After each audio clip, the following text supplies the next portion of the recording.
नमस्कार, आप देख रहे हैं देश 24 न्यूज। जैसा कि नगर निकाय चुनाव का बिगुल बज चुका है और आप देख रहे हैं चुनावी एक्सप्रेस और अभी मौजूद हूं सीतामढ़ी नगर निगम और हमारे साथ अभी रूबरू है इरशाद अहमद, जो कि पूर्व उप सभापति रह चुके हैं और भावी प्रत्याशी के अभी रूप में हैं। और आइए चर्चा करते हैं सीतामढ़ी में कुछ समस्या को लेकर और क्या क्या इनका उद्देश्य है इस बार चुनावी दौर का और क्या मोटो लेकर इस बार चुनावी दौर में आए हैं। सबसे पहले देश 24 न्यूज में आपका स्वागत है, आप अपना परिचय दीजिए। मेरा नाम इरशाद अहमद है। अभी वर्तमान में नगर निगम के उप मेयर के प्रत्याशी हैं और नगर परिषद सीतामढ़ी के पूर्व उप सभापति रह चुके हैं। आप पूर्व में सभापति भी रह चुके हैं सीतामढ़ी से। उस समय जब तक आपने रहा इस पद पे, आपके द्वारा यहाँ की जो जनता है उनके लिए क्या क्या लाभ देने का कार्य किया और क्या क्या सीतामढ़ी में विकास किया गया?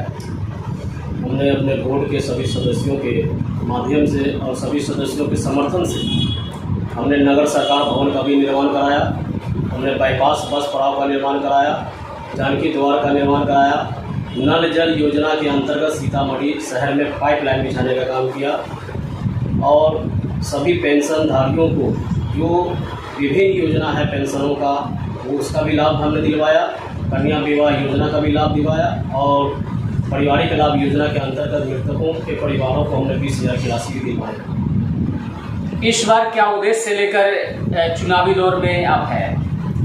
इस बार नगर निगम क्षेत्र बड़ा क्षेत्र है और जो हमने विकास कार्य किए हैं उसके काम के ऊपर हम जनताओं से अभी नगर निगम के उप मेयर के प्रत्याशी बने हैं और मुझे उम्मीद है यहाँ की जनता हमें समर्थन।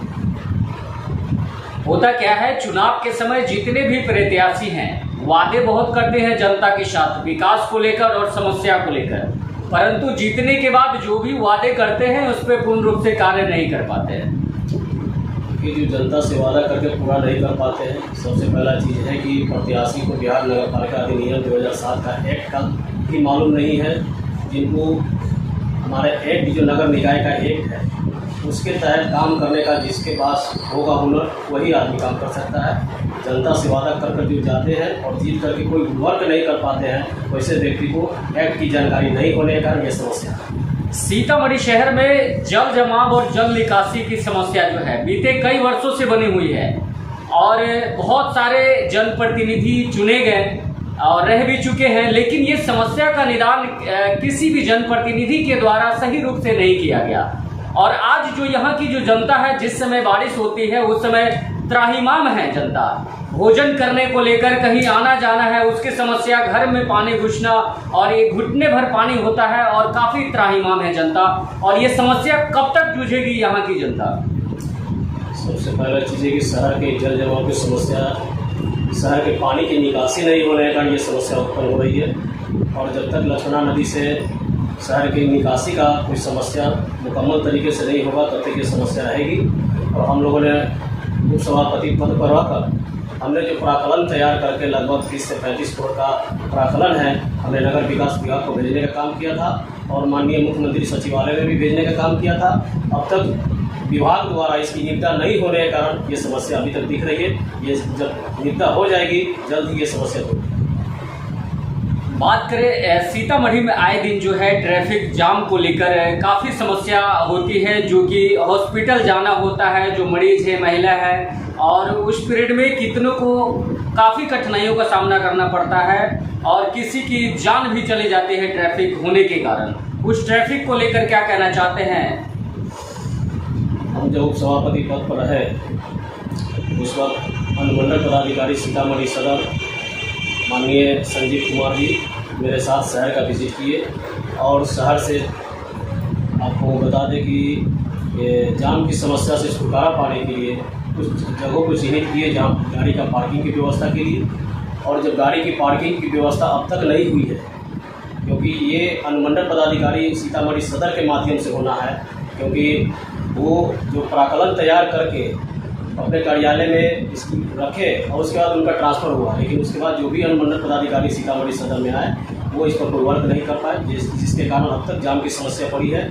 और सबसे पहला चीज़, जब तक पार्किंग की व्यवस्था नहीं होगी ये समस्या रहेगी, क्योंकि दुकानदार दुकान के सामने बाइक लगता है किसी भी दुकान के सामने और गाड़ी आने जाने में कठिनाई होती है। पार्किंग की व्यवस्था होगी, इससे भी निजात होगी। बेरोजगारी, अभी यहाँ की जो युवा है वो पूर्ण रूप से अपनी पढ़ाई कर पूरा कोर्स कर भी और रोड पे भटक रहे हैं और उनको रोज़गार नहीं मिल रहा है और बेरोजगारी से जूझ रहे हैं। कभी उनको आए दिन जो है समस्या बढ़ रही है।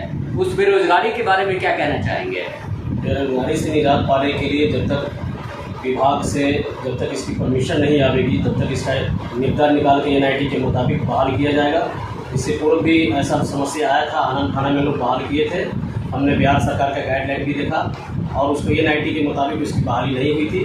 तो लगभग 59 कर्मी की निरस्त भी हुए थे, जिसपे शहर में सफाई की समस्या काफ़ी बिगड़ गई थी।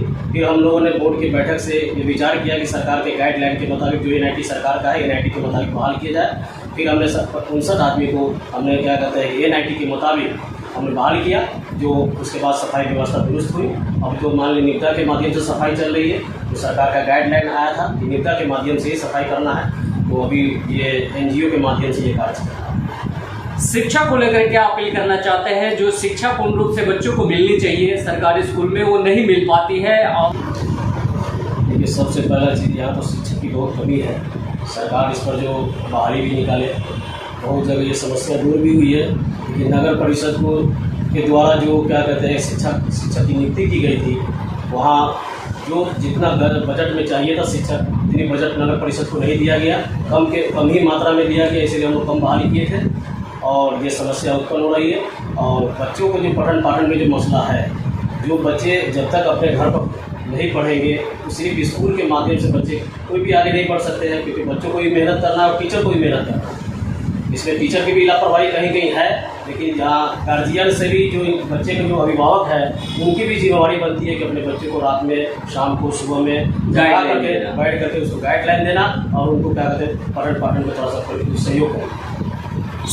ये सीतामढ़ी नगर निगम की तमाम जनता को क्या अपील करना चाहते हैं? चुनाव को लेकर क्या संदेश देना चाहेंगे? संदेश देना चाहेंगे कि नगर निगम क्षेत्र की जितनी भी जनताएं हैं उनसे मैं नम्र निवेदन करूंगा कि हमने जो विकास कार्य किए हैं उस कार्य के नाम पर जगत जननी माँ जानकी की जन्म स्थल पर हमने जानकी द्वार का निर्माण कराया था, उस कार्य के नाम पर आप हमें वोट करें और आगे भी हम विकास के कार्य करेंगे। 5 साल में विकास की नदियाँ बहावेंगे।